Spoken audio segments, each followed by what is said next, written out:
Olá, tudo bem? Eu sou Eudásio Júnior e bem-vindos ao segundo episódio da segunda temporada do A Tarde Talks.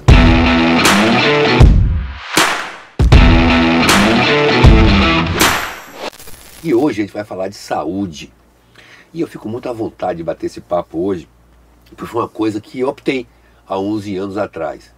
E que tinha um nome, mudou o nome, e eu vou perguntar hoje como é aqui para meu querido entrevistado, Dr. Arthur Duarte. Eu estou falando da tal da medicina integrativa, ou da medicina ortomolecular.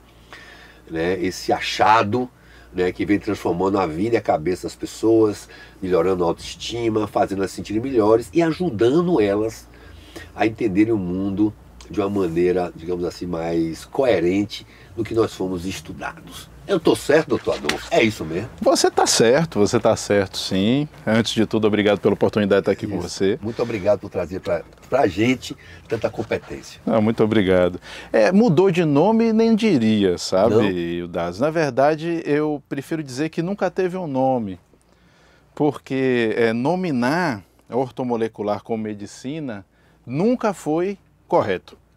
Isso, eu percebo às vezes, eu falei para meu cardiologista, o doutor Maurício Barreto, ele me falou assim, olha, ele fez assim uns questionamentos, assim, eu notei que tinha um torcimento de nariz na classe médica para esse termo. Como? Então me explica aí, por favor. É o seguinte, em 1998, o Conselho de Medicina estabeleceu a ortomolecular como uma prática terapêutica médica. Nós não somos uma medicina à parte. Nosso trabalho é um trabalho que ele está dentro da área de saúde, no caso para o médico da área médica, mas não é uma medicina à parte, não existe isso, está tudo dentro da medicina. Então a gente não fala em medicina ortomolecular, a gente fala em prática ortomolecular dentro da medicina.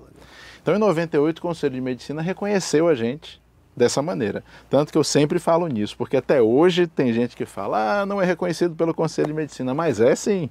Reconhecido como prática terapêutica médica. Doutor Adolfo, o que é que demorou tanto para a gente sair de 2 ampolas de exame de sangue para 42?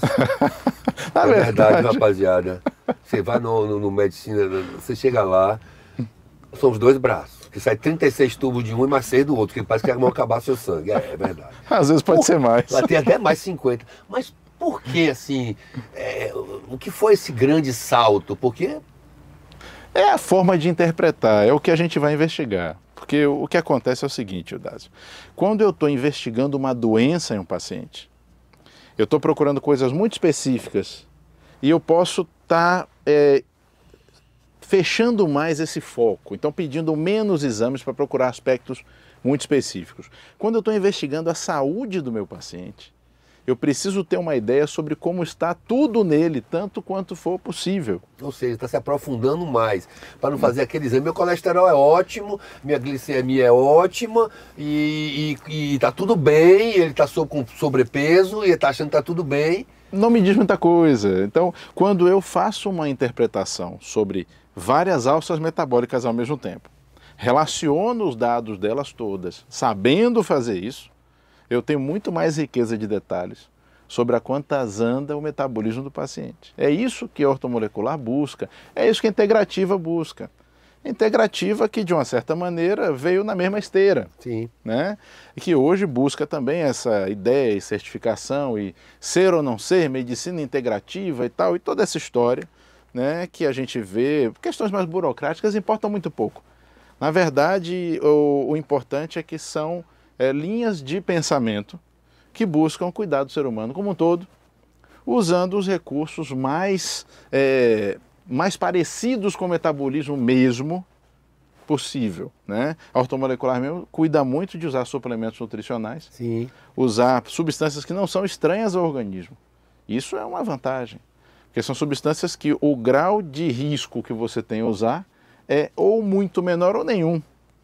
Obviamente, desde que usado corretamente. Né? Então, essa é a ideia, essa é a esteira de pensamento e essa coisa dos muitos exames que é muito criticada, né? Na verdade, é busca por informação. Sim. Né? Há mais de 10 anos, eu dou um curso sobre interpretação de exames. Interpretação integrada de exames. Eu não abro um exame.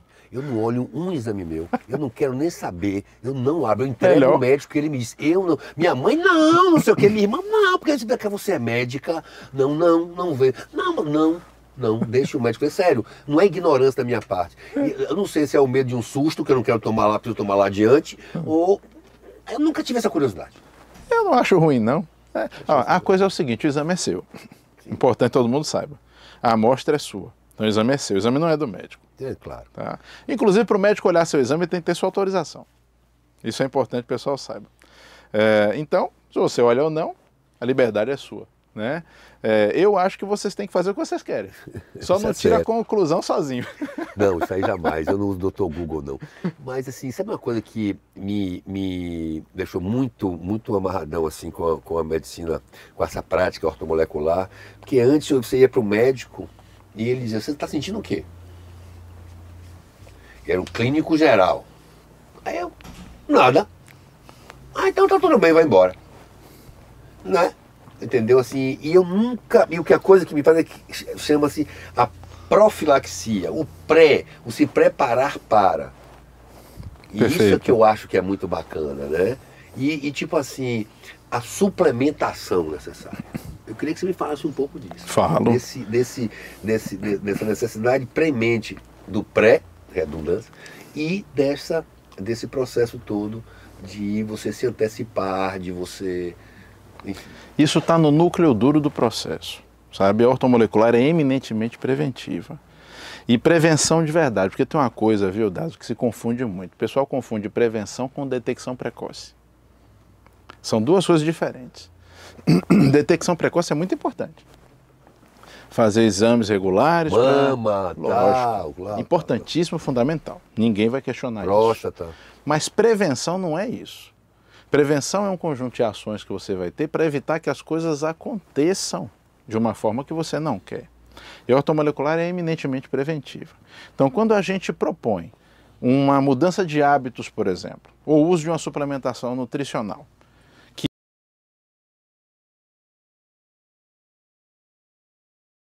de doenças ou até fazer com que você envelheça de uma forma mais saudável, aí eu estou fazendo prevenção. E isso a gente consegue fazer. E a gente consegue fazer de uma forma muito bacana. Eu acho que eu sou prova disso. Você é prova disso. E isso é muito bom, porque é bom que as pessoas vejam que isso é real. Isso não é teórico.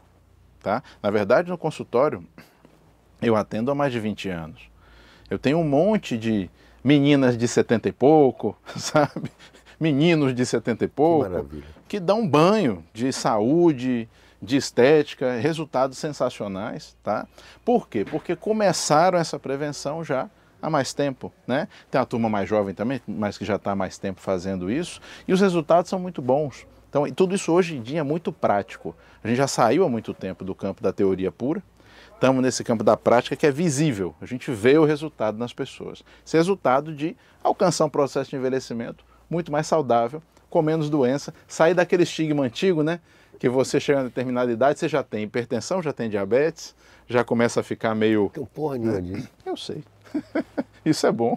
Aliás, todos os meus problemas que causaram comigo foram problemas por excesso de alguma coisa. 2 tromboses de atleta, braço quebrado, hérnia de disco, tudo foi por excesso de movimentação, excesso. Então, assim, às vezes eu tenho que me prevenir, eu já estou me prevenindo do meu excesso, que pode virar uma doença também, né, doutor? Aí é lesão de combate, é diferente. Mas, enfim, agora eu tenho que fazer essa pergunta. Nessa prevenção, o câncer. Sim. Ele está aqui, ó, outubro rosa, câncer de mama, novembro, próstata. O câncer, ela é uma doença contemporânea, moderna. Né? Eu não me lembro de minha avó falar que algum tio meu morreu de câncer. Um tio avô. É alimentação? Também, sem dúvida. Estresse? Também. É uma doença e também existe uma carga genética. Mas o que é essa coisa? O DAS é um conjunto de doenças, é multifatorial. Sabe? Se alguém for dizer para você que entende tudo sobre isso, é mentira, porque são muitos fatores concorrentes, mas a gente sabe... Parece uma loteria, uma roleta russa. A gente sabe que a alimentação está envolvida, que os hábitos estão envolvidos, que os poluentes estão envolvidos, nós sabemos que eles estão. Alguns sabemos um pouco mais em detalhes, outros nem tanto. Né? E temos muitos entendimentos sobre aspectos específicos e pontuais que a gente pode trabalhar para fazer alguma prevenção. Agora, é uma prevenção absoluta? Infelizmente não.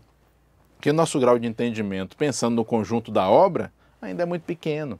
Na verdade, o nosso entendimento sobre o corpo humano ainda é muito pequeno. Ah, é, né? Quando você vê que a gente tem, vamos trazendo um pouco, mais de 400 canabinoides no corpo, e as pessoas não sabem disso, que o uso deles é bom. E, por exemplo, só trazer, a cannabis possui canabinoides que vão ajudar e ainda se combate por questão de racismo, de preconceito, de economia. Então nós somos realmente muito ignorantes em relação ao nosso corpo. Sobre um monte de coisas, sabe? E o interessante é a gente perceber que muita coisa que a gente achava que tinha entendido, com a evolução técnica da capacidade de investigação, a gente percebe que o que a gente achou que entendeu estava errado. Muita, né?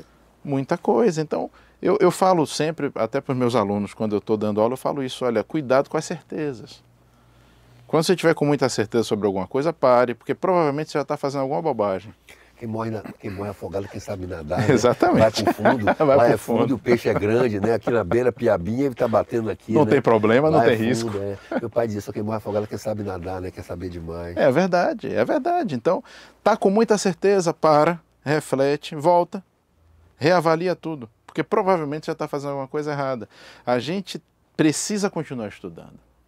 A profissional de saúde, especialmente, claro que isso em toda a profissão isso é válido, mas eu falo assim, no meu caso, no caso dos meus colegas e alunos que eu trabalho, o profissional de saúde não pode parar de estudar. A evolução constante do processo técnico, da tecnologia. E das descobertas. Das descobertas, né? Das pesquisas. Se pesquisa muito, né? Se pesquisa muito, se publica muito. Publica muito. E aí vem um problema, se publica muito mal também, a gente tem um problema muito de filtrar o que vale, o que não vale. A gente tem que voltar muito para o estudo do básico, que em geral, para todos nós, essa parte básica ela foi meio que mal feita.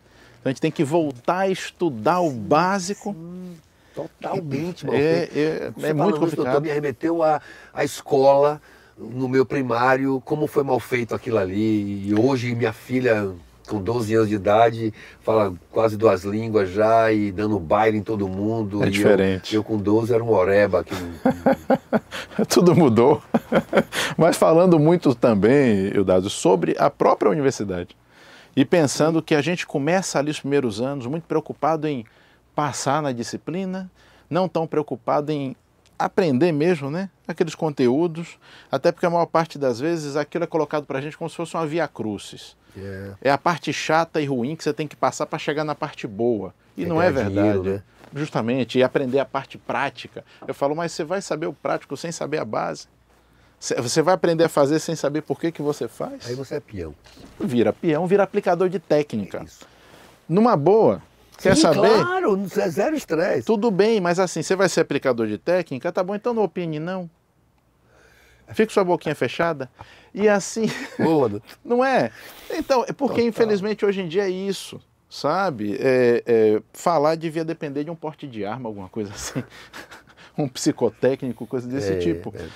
E hoje em dia isso está complicado. Então a gente tem que voltar muito a estudar o básico.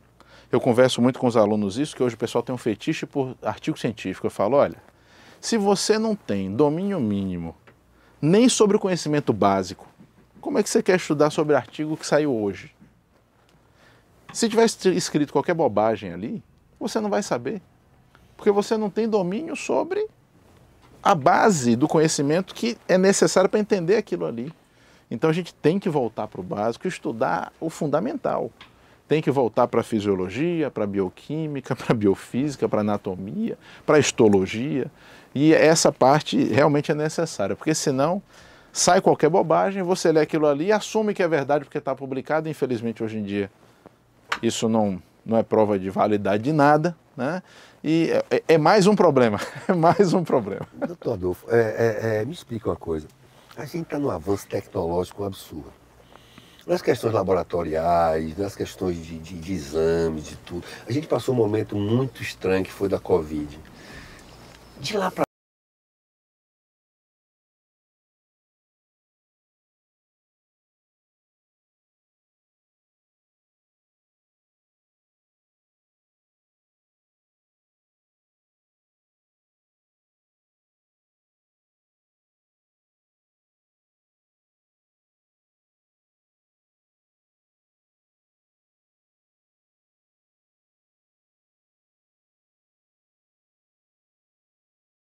precisa dar uns passinhos para trás de volta.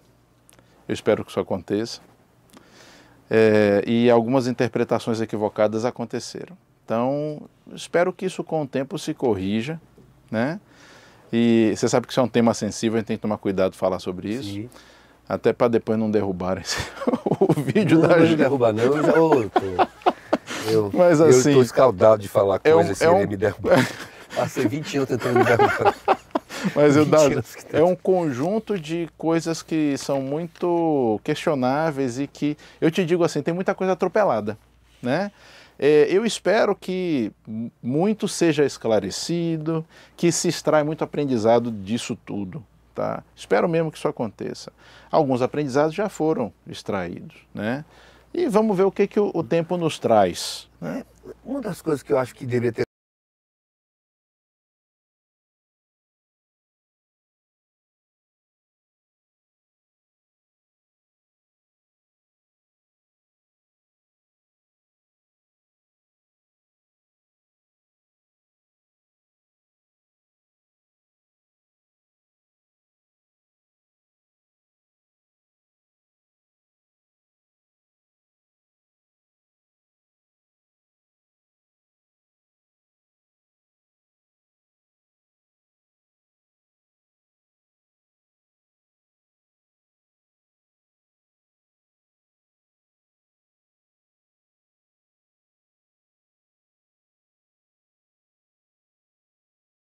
que ele é e quando ele pode chegar. Eu pensei que a pandemia fosse acelerar isso, mas continua com a ignorância. Quando eu fico assim, eu fui fazer um mapa, e aí eu fico, pô, eu fiz o mapa no ano passado, mas passa de novo esse ano. Sabe? Então assim, eu fico achando, eu fico às vezes, preciso perder, eu preciso conversar com o Thanatos, eu preciso perder o medo da morte. Eu sou um cara que tem medo, coisa de Xangô, meu orixá. O orixá tem pavor à alma, cemitério, morrer. A lenda disse que Oxalá disse não saia, ele saiu e aí caiu num buraco, passou 7 anos enterrado com as almas. Então, toda pessoa de Xangô não gosta de alma, cemitério, nada disso. E eu tenho um pavor de morrer, mas de morrer jovem. E eu não sei o que é morrer jovem, porque eu vou me sentir jovem a vida inteira. Então a resolução foi, eu vou me investigar o tempo inteiro, eu vou comer menos, eu vou malhar mais, porque eu quero ver minha neta ou meu neto. Perfeito. 12. Perfeito. E eu percebo a ignorância muito grande, atroz das pessoas. Mas se não é proposto se investigar, se não é proposto se pensar sobre si... Vai para um campo de vaidade, vai para um campo de uma coisa absurda, de como se fosse... Isso, por exemplo, isso é uma coisa que eu faço é exercer minha masculinidade. Tenho muito problema com isso, né? Porque hoje em dia você exercer sua masculinidade, eu não sou um emocionado. Eu me emociono, mas não sou emocionado. Perfeito. Esse negócio de eu muito emocionado, eu acho que ele perde a função dele na estrutura que foi criada até por Deus, né? Mas assim, eu tô nem aí para fazer um botox, eu não tô nem aí para fazer um preenchimento, porque eu tô apresentando, tô pouco me lixando. Mas eu acho que existe uma ignorância muito grande ligada ao machismo. Não, homem é um bicho, não, nem a pau. Eu tô, sabe, eu preciso entender isso, como é que esses caras ainda conseguem se matar aos poucos. Você está falando sobre autointerpretação, autorreflexão. Nossa cultura não trabalha isso, né? Você para para pensar, até na escola. Veja onde é que está a filosofia na escola. Filosofia na escola está em você aprender quem foram os filósofos, o que eles fizeram. Tá bom. Isso tem algum valor? Tem. Mas onde é que estão as discussões filosóficas? Onde é que está ensinar os meninos a refletir, ensinar os meninos a explorar, a investigar e a viver o processo filosófico? Que para mim é o mais importante. Não é?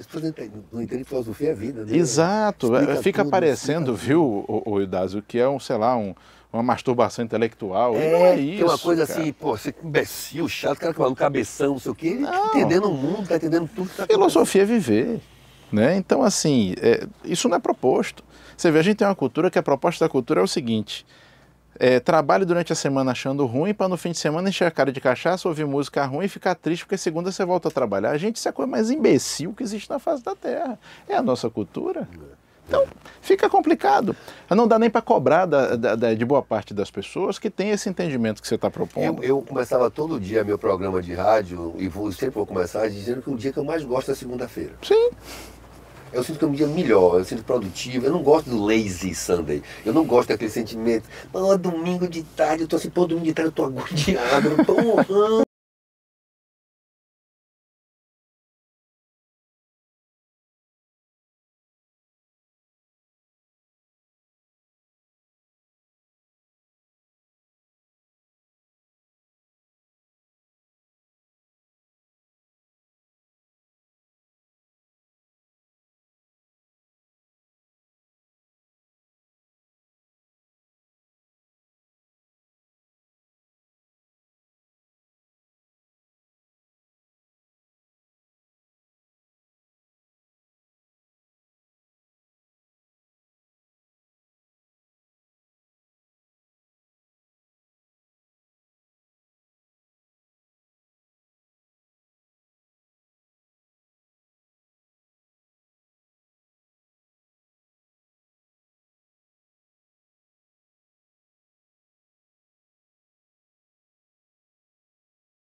McDonald's, que é uma comida ainda pior. Para não acabar, vem a comida multiprocessada.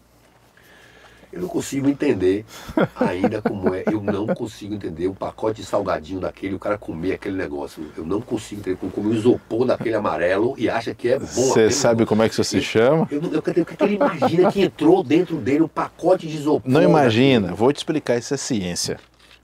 Vou te dizer, isso é ciência. Lá no início do século XX, se buscou maneiras de alimentar muita gente de uma forma menos cara. E o que se encontrou foi o quê? O processamento de cereais. Os cereais. Exato. Os tais dos cereais. Os tais dos cereais. São os maiores bandidos, vilões e criminosos da face da terra. Que fundamentalmente são ração de engordar porco e a gente foi Selvadios. pegar para comer, né? E daí para frente, muito se estudou, aí entra a parte comercial, para tornar os produtos palatáveis e interessantes para o consumo, justamente porque eles não eram. Sim. Não sei se você vai lembrar, 20 anos atrás, não, vamos mais para trás. Eu sou do tempo de Sandy Júnior, viu, doutor? Não vou muita coisa passada, não. Mas olha, vamos fazer assim, olha, Eudásio, 30 anos atrás, como era uma barrinha de cereal? Parecia uma barrinha de palha. Ninguém comia uma desgraça daquela, era horrível. Uma ou duas. Era terrível. Hoje em dia é um chocolate. Sabe? Cheio Então, de açúcar. a indústria se esmera em criar coisas que se tornem palatáveis e, lá no passado, se esmerava em achar formulações que fizessem você querer comer mais. Sabe aquela coisa do impossível comer um só? Sim. Aquilo é verdade. Então, a combinação de ingredientes ali, ela é cientificamente equilibrada para te induzir a querer mais. Então você parte para uma certa irracionalidade quando você come um negócio daquele. E por mais consciente que você seja, Eudásio, se você se render e começar a comer aquilo ali, a chance de você se perder e continuar não é pequena, não. É grande, né? É grande. Você pode até depois, por consciência, por ser muito consciente disso, parar e opa, não quero, vou parar. Mas a chance de você ser fisgado ali naquele primeiro momento é enorme. Porque o negócio é bem feito, parceiro. O negócio é bem feito. O pessoal que desenvolveu tudo isso ao longo do tempo não é besta, não. É ciência pura. Pode até se dizer que seja usado, sei lá, para o mal, ou o que quer que seja. Pode chamar como quiser. Mas é ciência. Entende? Então é por isso que muita gente consome muito, né? E na hora que está usando, vai achar ruim? Não, não vai achar ruim não, parceirão. Vai achar bom. Sabe uma das coisas que eu gosto de perguntar, doutor Adolfo? Os preconceitos que são desenvolvidos, assim, o cara se entope de uma merda dessa. E ele fala, meu Deus do céu, eu não vou tomar tal remédio, não, que é droga. Eu queria saber por que esse problema com as drogas. Por que esse problema com as drogas? Aí eu vou citar GH, Ozempic, vamos lá, as drogas que estão sendo usadas no momento. Eu queria entender por que tanto preconceito com a droga. O que é isso? É uma coisa, às vezes, que é filosófica, eu acho, bastante filosófica do ser humano, que é do ser humano maluco. Não, se mata. E ele está se matando comendo salgadinho, comendo Coca-Cola, e com todo respeito às marcas, mas... Né, eu queria entender por que, assim, essa coisa toda, e também, além da ignorância, né? O cara, você está tomando o que para ficar assim? Eu falei, a primeira coisa que eu tomei foi vergonha na cara, que você não tomou até hoje. É o remédio principal. É o remédio principal, é vergonhex. Então, esse vergonha ensina. Né? Então, assim, e também aí o preconceito aos suplementos. Eu vejo assim, olha, Eudásio, isso é muito de nicho. Suplemento alimentar, você precisa suplementar. Isso é muito de nicho, né? Você tem aquele pessoal que tem o preconceito com remédio, você tem o pessoal que tem preconceito com suplemento, você tem quem tem preconceito com tudo, e você tem também a turma que toma tudo e não tá nem aí. Tem. Então é muito de nicho. Tem amigo meu, se a folha caiu, uma folha cai assim, você fala, pede que não sei o que. Então, tem de todo tipo de gente. Mas a gente vê muito essa coisa com remédio. E isso é muito frequente. Agora o cara vai lá para a farmácia e compra um.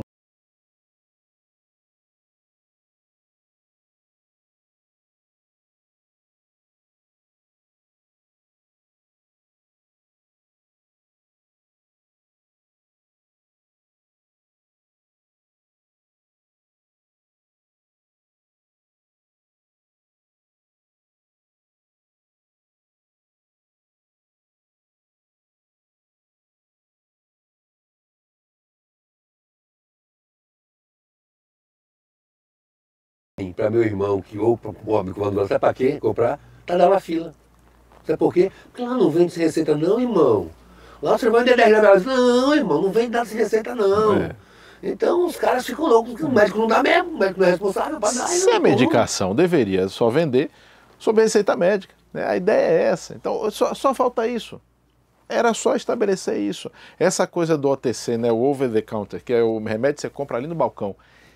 Isso não era para funcionar dessa maneira, né? Mas quando a gente fala isso, às vezes querem dizer que é reserva de mercado, né?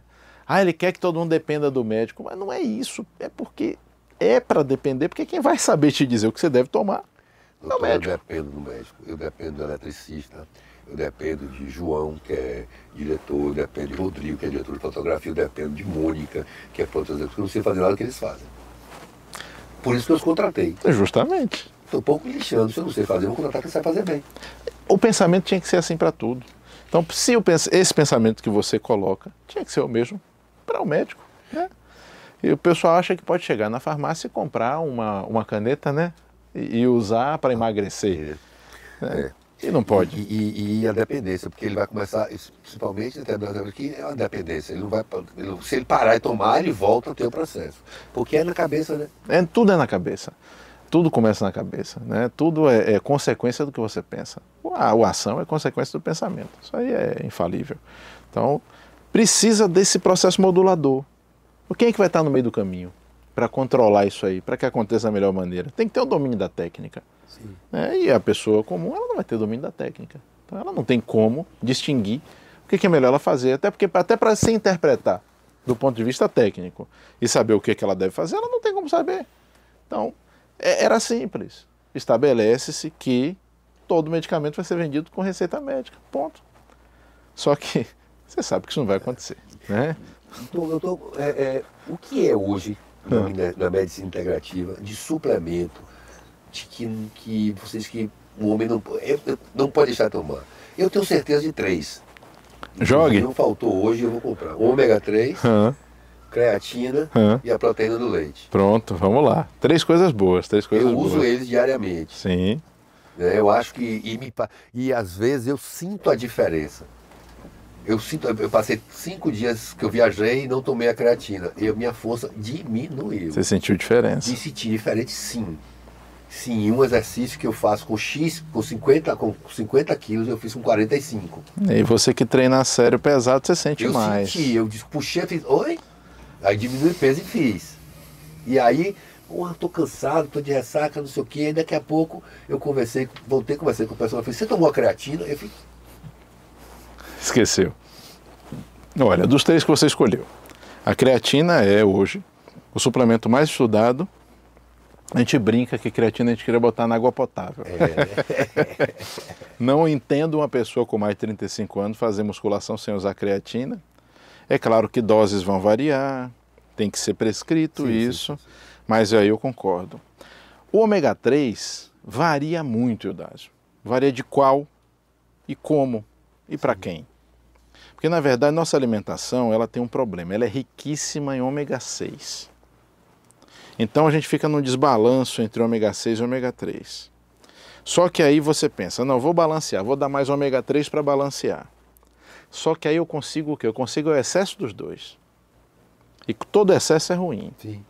Então qual é a ideia? Eu preciso pensar antes, para a maioria das pessoas, talvez não seja o seu caso, em reduzir esse ômega 6 na alimentação. Para depois avaliar se eu vou introduzir esse ômega 3 ou não. Mas a rigor não faz mal nenhum você usar. A rigor.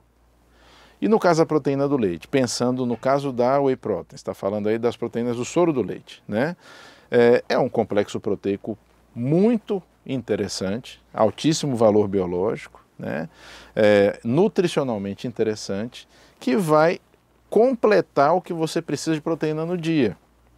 Se você precisa desse complemento proteico, é bom. Traz outros benefícios associados, tá? Então, não é uma coisa que seja ruim de jeito nenhum. Sim. Mas, se você for pensar em essencialidade, eu não posso dizer que seja uma coisa geral. Para algumas pessoas, sim. Para outras, não necessariamente. Eu colocaria outra coisa aí. Colocaria o magnésio. E qual o magnésio? Aí depende. Nós temos vários sais de magnésio diferentes. E aí eu ouço muitas vezes, né? Alguns colegas falam, porque o melhor magnésio é o magnésio tal. Não existe isso. Os vários sais de magnésio podem ser usados para várias finalidades diferentes, prioritariamente. Eu posso, inclusive, para vários pacientes, eu faço isso, prescrever vários sais diferentes. Então, às vezes, o paciente toma 3 tipos de magnésio diferentes, porque eu estou ali dando prioridades distintas. O magnésio é um né? micronutriente. Né? É um micronutriente, né? E ele tem muitas utilidades, multifacetado e muito necessário. Outra coisa muito importante, que muitas vezes a gente esquece, o Dazo, é o próprio complexo B. Que às vezes a gente considera assim, não, mas na alimentação tem bastante. Só que eu trago um termo que eu uso muito. Nós somos urbanoides. Tá? O ser humano que vive em ambiente urbano. Nossa demanda de micronutrientes, ela não é a demanda de um ser humano que vivesse num ambiente natural. Então no campo, livre talvez dos estresses e dos contaminantes, das radiações que a gente está submetido no ambiente urbano. Então eu não posso crer que a nossa necessidade seja a mesma que alguém que não tenha essas demandas que a gente tem. Por isso eu sou da ideia de que a gente precisa de suplementação, principalmente do fundamental. Então o magnésio complexo B não pode faltar. O que do complexo B? Aí a gente precisa analisar pessoa a pessoa. Exato. Investigar, analisar pessoa a pessoa, de acordo com o seu cotidiano, para ver quais vitaminas, quantos a gente vai dar de cada uma, porque o complexo B é vasto, tem várias vitaminas ali dentro. Né? E a partir daí determinar essa prescrição. E tem mais muita coisa, né, Eudácio? Porque suplementação nutricional é um universo. É um universo. Né? Doutor, é uma coisa que habita a minha cabeça e é que eu penso muito, viu? Minha vasta cabeça. E água? Que diabo é esse que tem que tomar? Eu não tomo 3 litros de água por dia. Eu não vou tomar 3 litros de água. Sabe como é que eu faço na academia? Eu desço com 1,5 litro vazio. Eu encho aquele 1,5 litro e me obrigo a beber 1,5 litro. Eu já fiz xixi nas calças.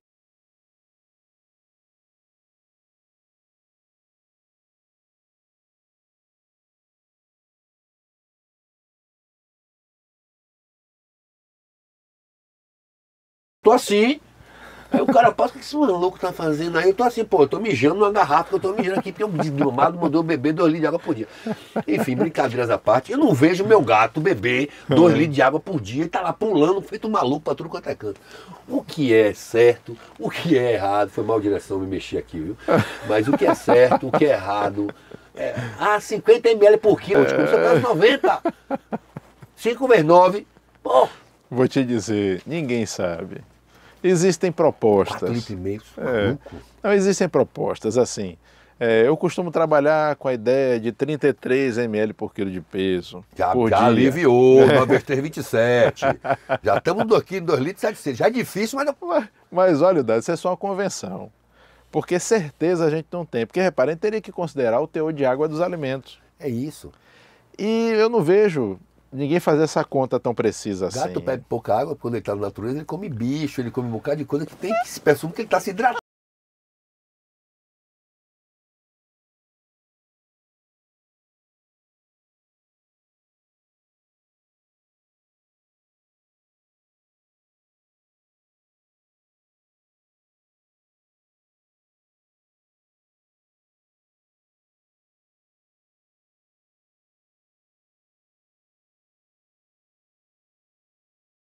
Hoje, né?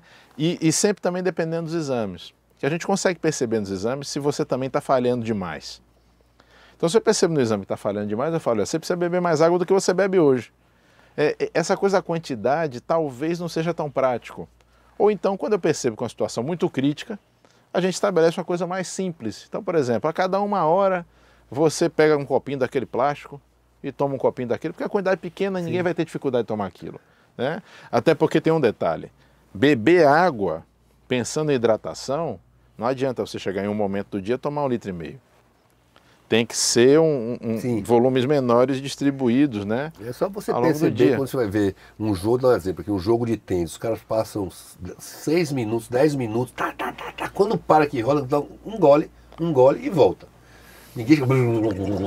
Não é, a ideia não é essa, né? Então, assim, ninguém tem essa conta exata não, então, isso aí tá dentro dos mistérios. Sabe uma das coisas, doutor Adolfo, que mais me impressionam nesse todo o processo, assim, voltando a falar da terapia integrativa, da terapia ortomolecular, perdão, é algo que acho que é pertinente ao ser humano quando se fala em inovação, que é o ceticismo. E quando um ceticismo acadêmico, isso destrói mais ainda. E a academia é cética. Academia, é quadrada, academia é careta, né? Então acho que o ceticismo, e muitas vezes uma coisa assim, vem um médico, os médicos têm 60, 65 anos, mas estão bem, mas aí vem um médico de 37, 40, 45, rico, ganhando dinheiro e praticando algo. Eu acho que tem muito no livro de tio Joacir Góes, que é a inveja na medicina.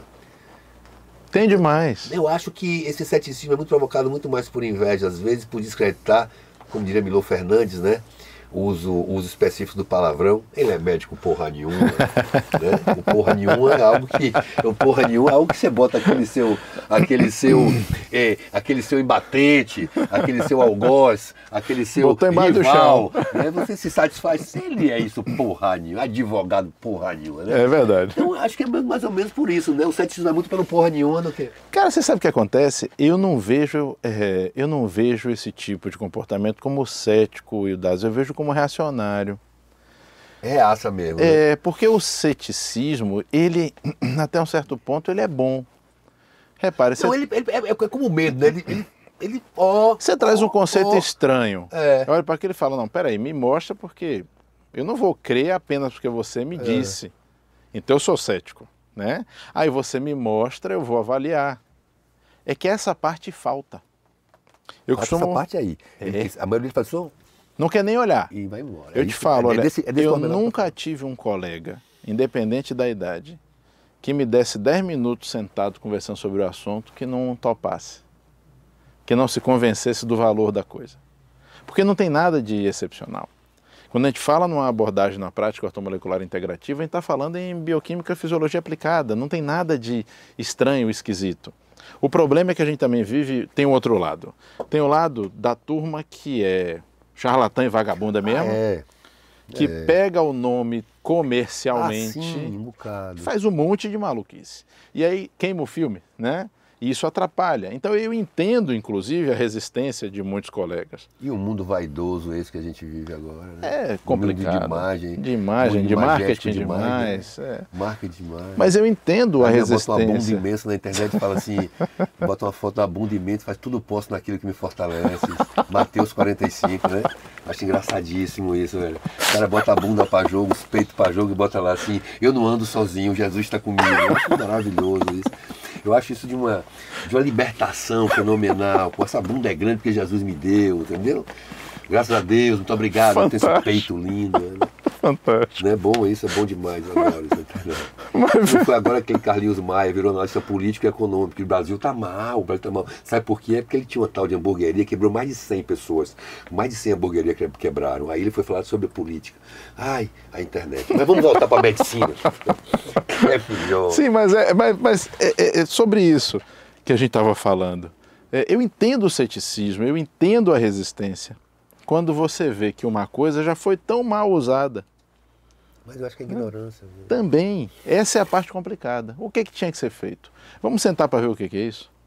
Ao invés de criar uma resistência pura e simples, de forma automática, vamos sentar para ver o que é isso, para ver o que é isso de verdade. Porque eu canso de ver isso acontecer, né?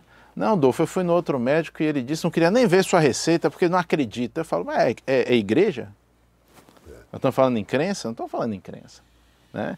Então, o que não pode ser admitido de um técnico é esse tipo de comportamento.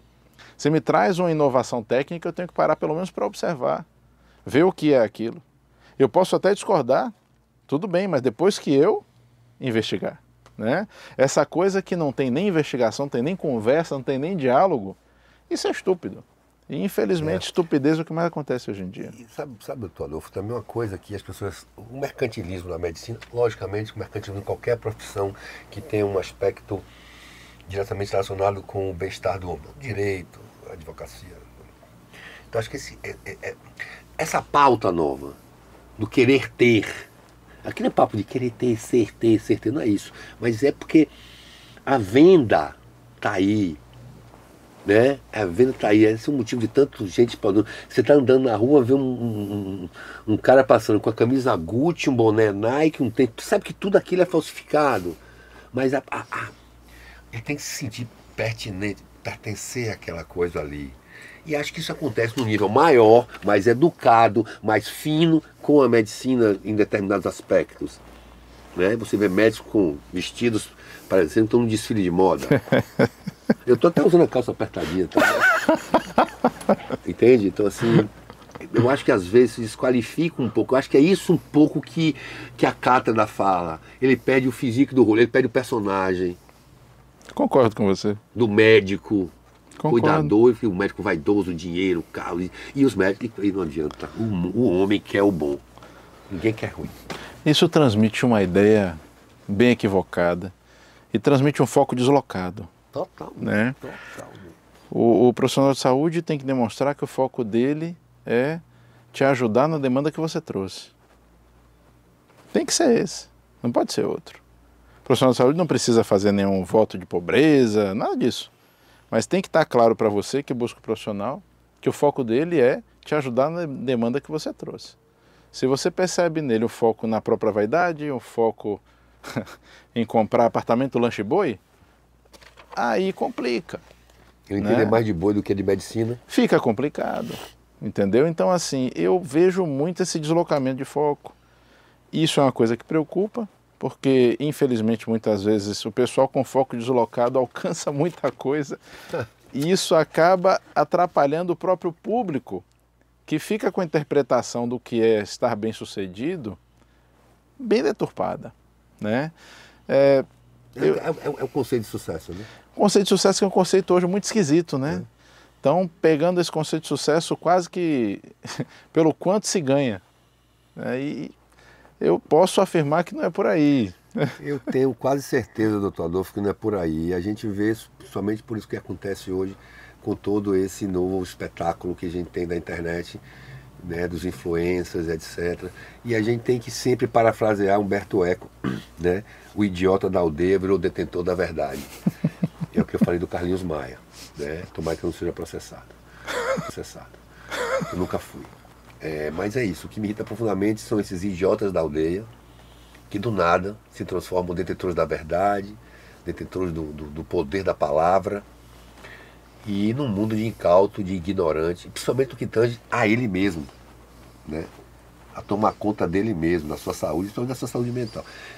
Ninguém vai me dizer que o problema de obesidade, que o problema de tudo está no problema de doença mental.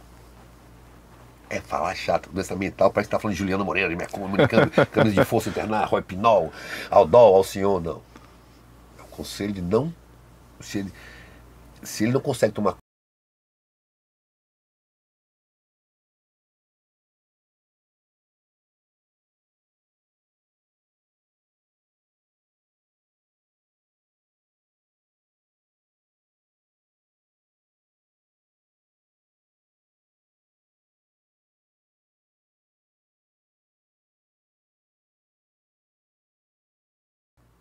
é muito, muito mais complexo do que simplesmente mandar seu paciente tomar um remédio, que infelizmente é o que está se resumindo hoje em dia, né? Ou fazer uma cirurgia, tá? E que é muito mais fácil o plano de saúde mandar ele fazer as horas da cirurgia, que gasta 50 conto, corta ele, vá para casa do cacete, do que pagar um tratamento que intermitente, que vai durar 2 anos. Mas que vai trazer outros problemas depois. Sim. Eu digo para você, nada contra os remédios, nada contra a cirurgia. Todas as técnicas são boas quando bem aplicadas. Eu costumo dizer isso. Toda técnica é boa, todo remédio é bom. O que não presta, às vezes, é quem prescreve. Mas eu acho uma coisa, viu, Dásio? Quando a gente pensa nesse processo de buscar o entendimento, de buscar a filosofia, de buscar o diálogo, colocar as ideias contrapostas, fazer esse confronto de ideias, isso tudo levar as pessoas a esse processo de explorar a si mesmo, explorar a vida. Isso vai levar a gente a um crescimento. A gente precisa resgatar tudo isso. Isso está muito deixado de lado, sabe? Todo mundo vivendo muito no automático, cada vez mais no automático.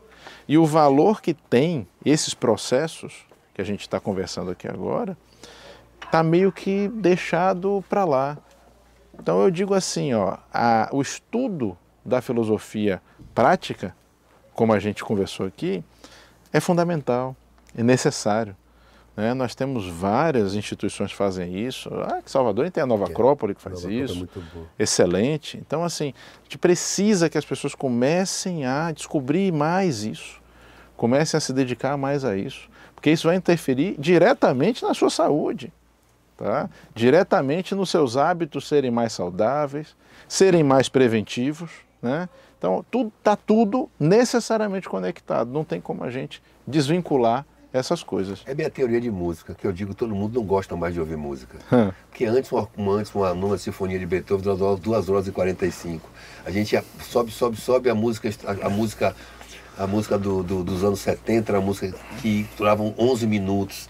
Hoje, uma música dura 15 segundos, que é o TikTok. Então as pessoas precisam parar para não ir para as 2 horas, né? Imite o virtutis, né? A virtude está no meio. Doutor Adolfo Duarte, muito obrigado. Queria agradecer esse bate-papo maravilhoso que suplanta a medicina, vai pela filosofia, vai pelo viver, que eu acho que medicina é viver.